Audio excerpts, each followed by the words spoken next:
When Chief Obina asked for her hand, Adanma did not hesitate. Her mother, tired of poverty, gave her blessing with teary eyes. In a small town in eastern Nigeria, where the red earth clung to bare feet and the cries of market women filled the morning air, there lived a young woman named Adanma. Adanma was beautiful. Her skin glowed like palm oil beneath the sun.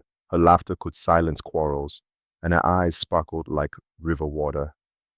But behind that beauty lay a hunger not for love, but for wealth. Every evening, Chike, a humble mechanic, came to her mother's house with grease-stained hands and a hopeful smile.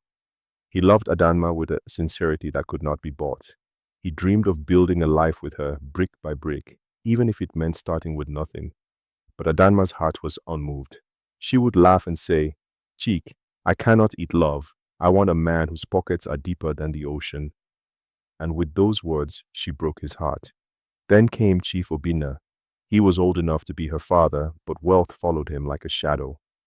His agbada swept the earth, his gold rings caught the sun, and his cars roared through the dusty village streets.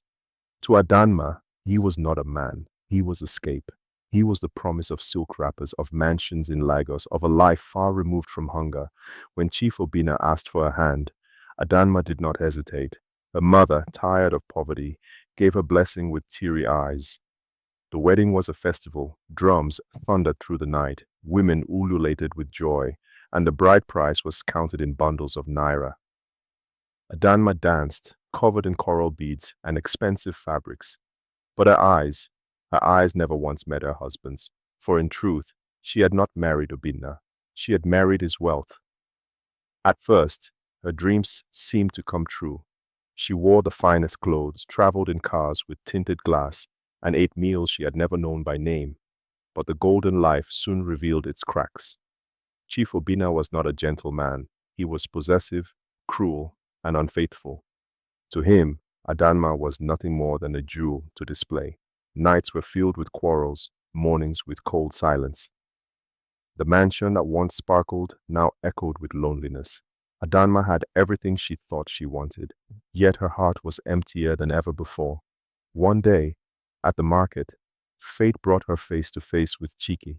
He was still the same, humble, hardworking, his eyes filled with quiet strength. He looked at her, and in that moment, he saw what she had become. Her wrapper was rich, her jewelry heavy, but her face carried shadows. Softly, Chike asked, "Adanma, was it worth it?"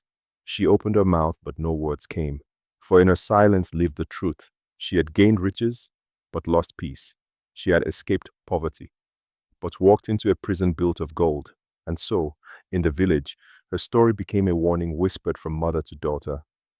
She married the money, not the man, and in the end, the money could not hold her when her heart was breaking.